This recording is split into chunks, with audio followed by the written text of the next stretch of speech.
अस्सलाम वालेकुम and welcome to my YouTube channel. तो जी कैसे हैं आप सब। आज मौसम की बात की जाए तो बहुत ही मज़े का था। जब मैं सो के उठी तो बहुत ज़्यादा बारिश थी। जब मैं रूम से निकल रही थी तो लाइट ऑफ थी। मुझे लगा चले भैया पता नहीं कब आएगी लाइट। जब मैं बाहर गई तो देखा बारिश है, तो मुझे एक तरफ से सुकून आया कि एक तो बाहर भी मौसम अच्छा और बारिश की वजह से लाइट गई है वो भी आ जाएगी। और बारिश तो होती इतनी मज़े की है, दिल नहीं करता है अंदर आने को। बाहर मौसम अच्छा था, अंदर गरम गरम नाश्ते की प्लानिंग हो रही थी। नाश्ता क्या किया जाए तो मुझे एकदम से याद आया कि कीमा है तो कीमे वाले नान लगवा देते हैं। और मेरे ससुराल में वैसे भी नान को बहुत पसंद किया जाता है। यहाँ पे नान के साथ एग भी खाया जाता है, फ्राई एग यहाँ पे पसंद किया जाता है। मेरे सारे ससुराल में, मतलब मेरे यहाँ नहीं कि मेरी हाली सास लोग की फैमिली में नहीं, दूसरे सब लोग भी जो यहाँ पे हैं। तो इस वजह से कीमे वाले नान के साथ मैंगो चला था यहाँ पे आज मैंगो खाया गया था। और काम की बात की जाए तो काम कहाँ ही ख़त्म होते हैं। काम तो मस्त है, चाहे मौसम जितना भी ठंडा हो आपको काम तो करना ही पड़ेगा। जहाँ दिल आराम करना चाह रहा होता है वहाँ पे हाथों को काम करना पड़ता है।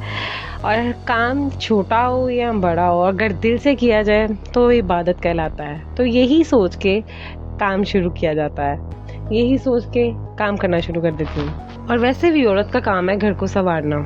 मैं अक्सर ही ब्लूटूथ लगा के काम कर लेती हूँ क्योंकि वो आराम से हो जाता है काम। लगता है कि बहुत बड़ा काम होगा, हम ब्लूटूथ लगा लेंगे, सॉन्ग लगे होंगे और हम काम कर लेंगे। लेकिन आज मेरे ब्लूटूथ की बैटरी डेड हुई थी। जब से अम्मा के घर से आई थी मेरे बहुत सारे काम होने वाले थे, मैंने काम सही से किए नहीं थे। जैसे ये कपड़े मेरे बिखरे पड़े हुए थे, अभी करती हूँ। अच्छा चलो बाजी को कह दूँगी आके मेरे कपड़े प्रेस कर देंगी, मैं दूसरे काम कर लूँगी। लेकिन बाजी के नखरे बहुत थे। कह रही थी कि मेरी नंद है तो उसकी तबीयत बहुत ज़्यादा ख़राब है तो मैं नहीं आ सकती, 1-2 दिन मज़ीद लगेंगे। तो मैंने कहा चलो भी उससे कर लेते हैं काम। काम तो करना ही है, नहीं तो यूं ही पड़ा रहेगा। देखने में काम छोटे लगते हैं और अगर पड़े रहें तो बहुत बड़े हो जाते हैं वो काम। दूसरा आज बेनिफिट ये था कि आज मेरे हस्बैंड भी घर थे तो बच्चों को अच्छे से देख लेंगे, मैं 2-3 घंटे लगेंगे काम कर लूँगी। एक तो मौसम अच्छा था और गर्मी में कपड़े तो आप बिल्कुल भी प्रेस नहीं कर सकते हो। लेकिन अच्छा था कि आज मौसम अच्छा था तो मैंने सोचा चलो बाकी सब कुछ बाद में देखी जाएगी, पहले इन कपड़ों को साइड पे लगा लिया जाए। चलेंगे, सब कुछ तो होता रहेगा। मुझे इस्लामिक बुक पढ़ने का बहुत शौक है। मैं कुछ टाइम पहले ना एक बुक पढ़ी थी जिसका नाम है रोशन कंदीलें, जो कि हज़रत मोहम्मद सल्लल्लाहु अलैहि वसल्लम की तमाम अज़वाज के मुतल्लिक़ है। उन तमाम की ज़िंदगी के बारे में है, कब उनका निकाह, कैसे, किस कंडीशन में, वो सब के बारे में। तो वो सब सारी बहुत ज़्यादा इंटरेस्टिंग है। तो उनमें से एक है हज़रत उम्मे सलमा, जिनका निकाह अबू सलमा से हुआ था। जो वो थे जो पहले इस्लाम कबूल करने वालों में से थे। वो बहुत नेक थे तो उनकी वफ़ात हो गई। और हज़रत उम्मे सलमा जो कि बहुत गमगीन थी, तो उन्होंने सबक पढ़ा हुआ था हज़रत मोहम्मद सल्लल्लाहु अलैहि वसल्लम से कि जब किसी की वफ़ात हो जाए या आपका कोई भी नुकसान हो जाए तो आप अल्लाह ताला से दुआ करो कि इन्ना लिल्लाहि व इन्ना इलैहि राजिऊन, हम अल्लाह के ही हैं और बेशक उसी की तरफ हमें लौट के वापस जाना है। तो ऐ अल्लाह मुझे मेरी मुसीबत में अजर अता कर और इसका बदला अता कर मुझे। तो पता है जब उन्होंने ये दुआ की तो कुछ टाइम बाद उनका निकाह हज़रत मोहम्मद सल्लल्लाहु अलैहि वसल्लम के साथ हो गया। वो उनकी अज़वाज में शामिल हो गईं। तो हज़रत उम्मे सलमा रज़ियल्लाहु ताला अन्हा फरमाती हैं कि मुझे पता नहीं था, मैं कहती थी कि अबू सलमा से बेहतर इस दुनिया में कोई नहीं है। तो मुझे पता नहीं था कि मेरी दुआ से मुझे बेहतरीन अल्लाह ताला अता कर सकते हैं।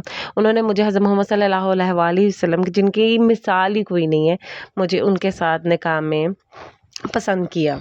बेशक उनका दुख बड़ा था लेकिन अल्लाह ताला ने उनको अजर दिया उनकी दुआ से, क्योंकि अल्लाह ताला ने कभी दुआ को रद्द नहीं किया। हम लोग बहुत जल्दी अपनी हिम्मत हार लेते हैं, हम बोलते हैं नहीं पता नहीं क्या हो जाएगा, यही था हमारे लिए बेहतर। लेकिन नहीं, अल्लाह ताला ने हमारे लिए जो हमसे छिन जाता है, वो जो हमारे पास से चला जाता है, वो अल्लाह ताला उसके बदले में, क्योंकि वो तो सब कुछ कर सकते हैं, उसके बदले में हमारे लिए बेहतरीन देते हैं जो कि हम लोग नहीं सोचते। हम लोग को इन चीज़ों का नहीं होता, हाय पता नहीं क्या हो जाएगा है, हम लोगों में सब्र नहीं है, हम लोग सब्र करते नहीं है और दुआ में अल्लाह ताला हमें ही क्यों।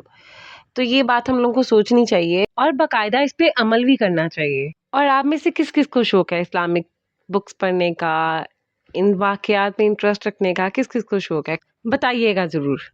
تو لو جی، میرے تو ہو گئے 3-4 مسلسل گھنٹے کام کر کے، کام مکمل، ان کو ہینگ کر کے اپنی کبٹ میں سیٹ کر کے میری جان چھوٹی، کیونکہ جب بھی کہیں جانا ہوتا ہے تو ہائے یہ پریس ہونا ہے، میں نے یہ پہنا تھا، مجھے یہ ٹینشن نہیں رہتی، میں جب جو اچانک سے جانا ہوتا ہے، میں جب جو پہنا اور نکل گئے باہر۔